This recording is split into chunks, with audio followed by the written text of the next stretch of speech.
Good morning everyone, আশা করি তোমরা সকলে ভালো আছো। আমিও খুব ভালো আছি। তো আজকে কিন্তু আমি আর কোনো ডেলি ব্লগ নিয়ে আসিনি। আজকে থাম্বনেল দেখে বুঝেই গেছো যে আমি কি নিয়ে এসেছি। আজকে একটা বেশ অন্যরকমভাবে আমি কচুরলতি বানাবো।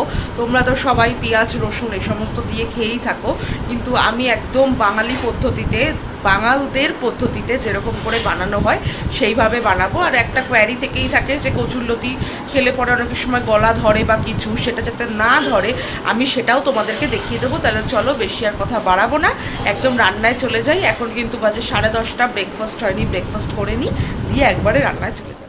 কচুরলতি বানানোর জন্য যেসব উপকরণ লাগবে সেটা হচ্ছে চিংড়ি মাছ। এখানে আমি 500 চিংড়ি মাছ নিয়েছি, তবে 500 গ্রাম লাগবে না, আমি একটু কেটে ছোট করে নেব, কিছুটা 300 গ্রাম মতো দেব।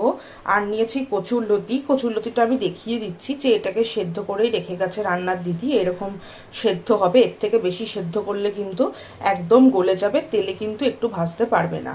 আর কচুরলতি যখন সেদ্ধ করবে না, একটু কাঁচা সর্ষের তেল, নুন আর কিন্তু লেবুর রস অবশ্যই দেবে, নইলে কিন্তু গলা ধরবে। আর রয়েছে নারকেল, কাঁচা লঙ্কা, সর্ষের তেল না হলে তো হবে না। এখানে রয়েছে সর্ষে বাটা, এখানে আদা বাটা আর একটু সামান্য জিরে ধনের গুঁড়ো, লাগলে দেবো, না লাগলে দেবো না। তো এই দিয়েই হয়ে যাবে আমার আজকে কচুরলতির রেসিপি। তো চলো আমি তাহলে শুরু করেই দিচ্ছি। প্রথমে একটা বাটাবাটির মশলাও রয়েছে, সেটা করে নিই, দিয়ে বাকি সবগুলো দেখাচ্ছি। তো চলো রান্নাটা শুরু করা যাক। তো গাইস দেখো, আমি এরকম একটা মিক্সারের বাটি নিয়ে নিয়েছি। তো এটার মধ্যে আমি এখন দিচ্ছি নারকেল কোড়া। আগে আমি মশলাটাই বানিয়ে নিচ্ছি। তো নারকেল কোড়া পরিমাণ খুব বেশি দেব না, আমি এখানে এই চামচটার অল্প অল্প 4 চামচ দিয়েছি। তো পুরোপুরি ধরো 4 চামচই ধরো, পুরোপুরি 4 চামচ দিলাম। এতে আই থিঙ্ক হয়ে যাবে, না অনেকটাই আছে, ধরো আর 1 চামচও দিয়ে দিচ্ছি, ব্যাস আর লাগবে না। তো নারকেল কোড়া দিয়ে দিলাম, আর তার সাথে দিচ্ছি হচ্ছে কাঁচা লঙ্কা। গোটাও কয়েকটা দেব, আর এখানেও কয়েকটা দিয়ে দিচ্ছি বাটার জন্য। তো আরো কিছু জিনিস দেখাইনি, সেটা হচ্ছে যেগুলো রান্নায় লাগে, হলুদ গুঁড়ো, লঙ্কা গুঁড়ো, আমি সব একবারে এটার মধ্যে দিয়ে দিচ্ছি, তাহলে মশলার পেস্টটা খুব ভালো হবে। আর দেখবে বেশ অনেকটা জিনিস যদি একবারে দেওয়া হয় না, তাহলে কিন্তু বেশ গ্রাইন্ডারে গ্রাইন্ডটাও খুব ভালো হয়, নইলে কিন্তু হতেই চায় না। এটা আমরা কাশ্মীরি লঙ্কার গুঁড়ো ব্যবহার করছি, এটাও ধরো ওই ছোট চামচে 3-4 চামচ মতো দিলাম আমি। আর একটু আদা বাটাও দেব আমি এটাতে, খুব হালকা, বেশি দিলে গন্ধ আসবে। এই দেখছো এইটার 1 চামচ পুরোটা হবে না, কম কম 1 চামচ দিলাম এটার মধ্যে। তো এটা দিলাম। এবারে আমি অ্যাড করব নুন। আমি সব মশলাগুলো দিয়ে একটা পেস্ট বানিয়ে নিচ্ছি। আমি জাস্ট এই চামচটা 2 চামচ নুন অ্যাড করলাম, তারপরে যদি লাগে তো পরে আমি আবার দেব। অলরেডি কিন্তু আমি নুন দিয়ে সেদ্ধ করেই রেখেছি। আর দেব চিনি। চিনি কিন্তু বেশ একটু বেশি দেব, কারণ কচুরলতি রান্নাটা কিন্তু একটু মিষ্টি মিষ্টি হয়, তোমরা তোমাদের স্বাদ অনুযায়ী দেবে। তো এই চামচের আমি 1.5 চামচ চিনি দিলাম, এই চামচটা। যদি পরে লাগে তাহলে দেব, নইলে দেব না। আমি এমনি একটু এগুলো মিষ্টি মিষ্টি পছন্দ করি, তাই দিলাম আর কি। তো নেক্সট আমি দিয়ে দিচ্ছি একটু জিরে ধনে গুঁড়ো। এগুলো কিন্তু অপশনাল, তোমরা চাইলে নাও দিতে পারো, কারণ আমি এই ছোট চামচের 2 চামচ দিলাম, কারণ কচুরলতি তো এমনি চিংড়ি মাছ পড়ছে, সবকিছু পড়ছে, তো এত মশলা যদি তোমরা দিতে নাও চাও তো অ্যাভয়েড করতে পারো। তো এই দেখো আমি এরকম ভাবে জল দিয়ে নিয়েছি, এবার এটা আমি গ্রাইন্ড করে নিচ্ছি। তো গ্রাইন্ড করার পরে তোমাদেরকে দেখাচ্ছি যে কিরকম পেস্টটা হয়। তো দেখো তোমাদেরকে দেখিয়ে দিচ্ছি কিরকম পেস্টটা করেছি। খুব বেশি পাতলা না, খুব বেশি ঘন না, এইরকম কনসিস্টেন্সিতে থাকবে। আমি তোমাদেরকে রান্নার সময় আবার দেখিয়ে দেব। এই দেখো এইরকম পেস্টটা হবে, এরকম ফাইন পেস্ট। তো চলো, আমি সবসময় মশলা করেই আর কি করতে পছন্দ করি। তো এবারে দেখো এখানে আমরা চাবড়া চিংড়ি নিয়েছি, তো বেশ বড় চিংড়ি মাছটা। তো এটাকে একটু ছোট করে দেবো, কারণ প্রত্যেকটা বাইটে যদি চিংড়ি মাছটা পড়ে তাহলে বেশি ভালো লাগবে। আর চিংড়ি মাছের দেখো এখানে আজকে না আমাদের রকটা সেভাবে ছাড়াইনি, তো এই দেখো এগুলো উঠে আসছে। এগুলো কিন্তু তোমরাও ছাড়িয়ে নেবে অবশ্যই, নইলে কিন্তু পেট ব্যথা করবে। তো এটা যখন তোমরা কাটবে দেখবে কাটার সাথে সাথে আমি যখন এখানে 4 টুকরো করলাম চিংড়ি মাছটা, তোমরাও এরকম চিংড়ি মাছ যদি নাও তাহলে 3-4 টুকরো করে নেবে, তোমরা যেরকম যে পছন্দ করো। তবে আমি গোটা চিংড়িটা একটু দিতে অ্যাভয়েডই করতে বলবো, কারণ অত বড় বড় চিংড়ি মাছ না আবার ভালো লাগবে না দিলে।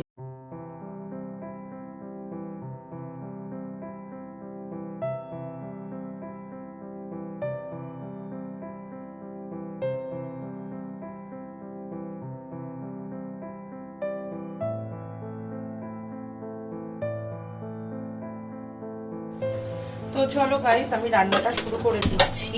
আর চিংড়ি মাছটা কিন্তু আমি ভালো করে ধুয়েও নিয়েছি, এই দেখো একটু লেবুর রস দিয়ে মাখিয়ে রাখা ছিল, এখন এটা ধুয়ে নিয়েছি। এবার আমি রান্নাটা বসাবো। তো প্রথমেই কড়াইটাতে আমি তেল দিয়ে দেবো, কড়াইটা একটু শুকনো হবে। তারপরে আমি মুছে নিলাম কড়াইটা।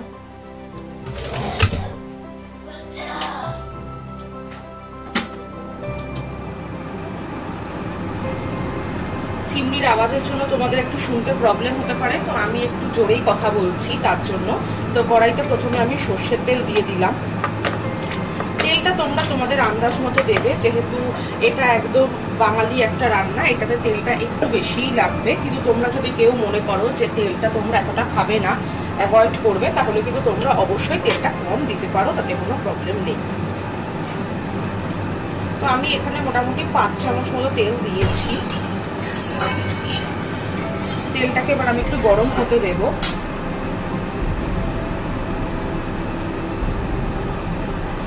তেলটা মোটামুটি একটু গরম হয়ে এসেছে, এবারে আমি কিন্তু দিচ্ছি এখানে শুকনো লঙ্কা ফোড়নে।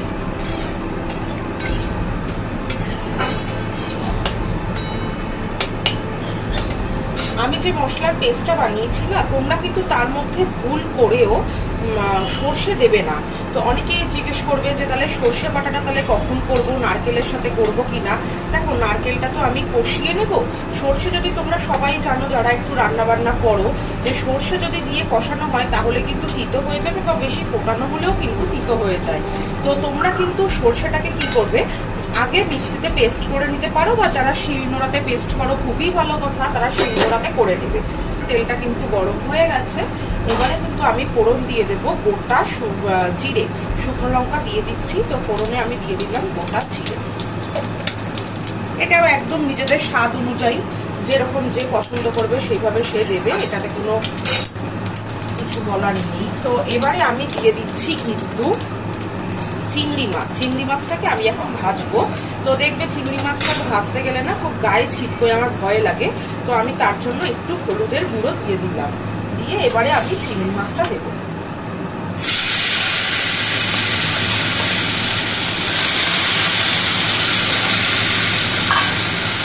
চিংড়ি মাছটা যেহেতু লেবু দিয়ে মাখানো ছিল, তো তার জন্য একটু জলও বেরোবে।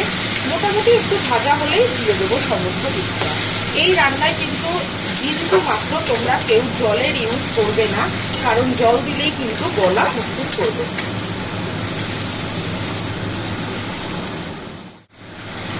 দেখো চিংড়ি মাছটা কিন্তু প্রায়শই ভাজা হয়ে এসেছে। আমি কিন্তু নুন অ্যাড করিনি, এবারে আমি নুন দেবো। মশলায়ও কিন্তু নুন দেওয়া আছে, সেই বুঝে কিন্তু নুনটা দিতে হবে।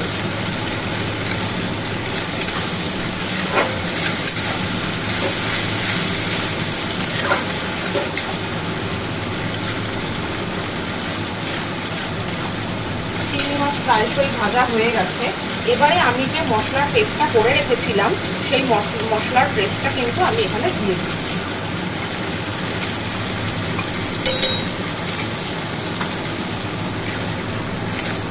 প্রথম 2 মিনিট আমি হাই ফ্লেমে এটা কষাবো, পরে কিন্তু আরো 3-4 মিনিট আমি লো ফ্লেমে এটাকে কষাবো, কারণ নারকেল আছে, একটু জলও বেরিয়েছে এটার থেকে। আর যেহেতু আমি আদা টাদা দিয়েছি, তো সেগুলো যাতে কোনো কাঁচা গন্ধ না থাকে, একটু ভালো করে ভাজা ভাজা হয়, তো তার জন্য আমি এটা দিচ্ছি। আর এটার মধ্যে কিন্তু আবার চিংড়ি মাছটাও সেদ্ধ হয়ে যাবে একদমই। এটা হাই ফ্লেমে ফুটতে থাকলেই কিন্তু আমি এটাকে আবার লো ফ্লেম করে দেবো, মিডিয়াম টু লো ফ্লেম করে দেবো। এর মধ্যে কিন্তু আমি দিয়ে দিচ্ছি সেই যে কাঁচা লঙ্কাগুলো রেখেছিলাম সেইগুলো। এ দেখো ছোট ছোটই আজকে আমাদের লঙ্কাগুলো আছে, তো আমি 4টে মতো দিয়ে দিলাম। আমরা একটু ঝালটা কম খাই তাই তোমরা যে যেরকম ঝাল খাবে সে সেইভাবে দিতে পারো। এটা ফুটতে স্টার্ট করেছে, এবার আমি মিডিয়াম টু লো ফ্লেমে এটাকে একটু কমিয়ে দিয়ে ঢাকা চাপা দিয়ে দেব, যাতে এটা না ছিটকোয় আর ভালোভাবে যেন চিংড়ি মাছটাও সেদ্ধ হয়ে যায় তার জন্য।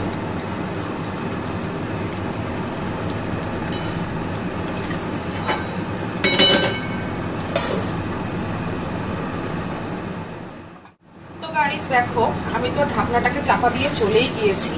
তো মোটামুটি 4 মিনিট পর আমি এলাম, কি সুন্দর তেল ছেড়ে দিয়েছে, একদম ঠিক আছে। এটা একটু গায়ে গায়ে লেগেও ছিল, আমি পরে দেখলাম।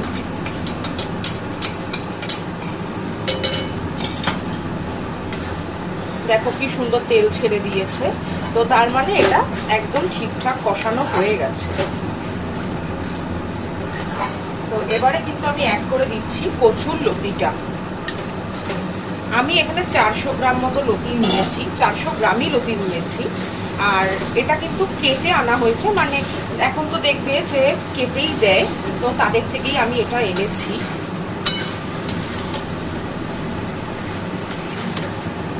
তো আমার আর হলুদের গুঁড়ো টুড়ো কিছু লাগবে বলে মনে হচ্ছেও না, তো তার জন্য আমি আর দিলামও না। যদি তোমরা তোমাদের আন্দাজ মতো দেবে, যদি মনে হয় একটু দিতে হবে তো তখন দিয়ে দেবে।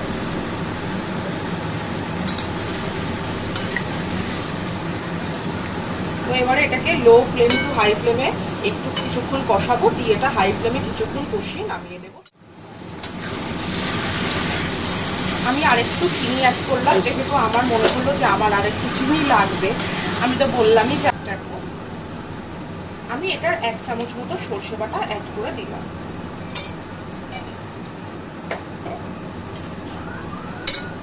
ব্যাস, সর্ষে বাটাটা দিয়ে বেশি কিছু না, একটু গ্যাসের ফ্লেমটাকে বাড়িয়ে দেব, দিয়ে এটাকে নাড়িয়েই নামিয়ে দেবো।